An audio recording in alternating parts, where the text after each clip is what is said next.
God, in 4 days, you see probably 80 to 90% of the best that we have to offer. And the artists give their time for free. Half of that money goes back into the foundation, the other half to cover the costs of the event. Through the years, the money that they raised, we just know as artists, it goes to the right places.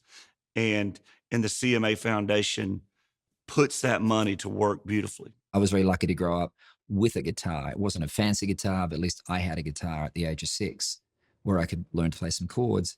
And I don't know where I'd be without that.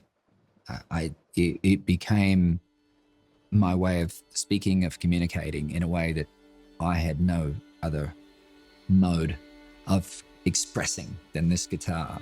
And the amount of kids out there that don't have access to that are musically gifted and don't realize they are, they just need an instrument. And then suddenly they take to it. That's like the baseline of opportunities for kids to get instruments, but then add in the education part of it as well. How do you play that instrument? And all too often you find a lot of schools doing away when they do have cutbacks. They'll cut music programs. They'll cut the arts. They'll keep the sport, but they'll cut the arts because they see it as superfluous. And it's not trivial to these kids that have no other way to find who they are and to express that. So I'm very passionate about music education. Another way of asking is like, what do you think would have happened without no guitar? I'd be in jail.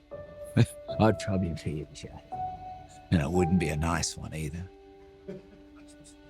I love when we have conversations with artists and they specifically talk about a teacher that changed their life, or they talk about this one specific moment when they learned to play guitar or they were pushed out on stage.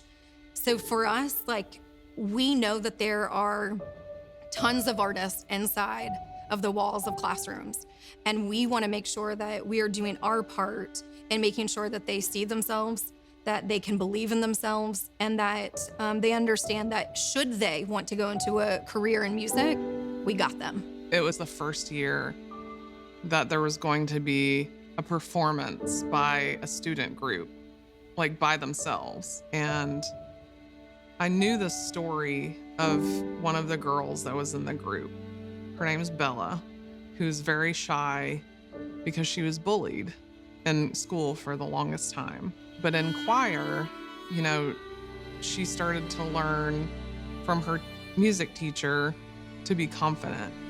To see the transformation that 3rd grade year, going into her 4th grade year, and to be able to sing on a stage in front of 60,000 fans and belt out, "This is me. This is who I am becoming." And I'm able to just be. And I'm not supposed to do this. That, to me, is what all of this is about.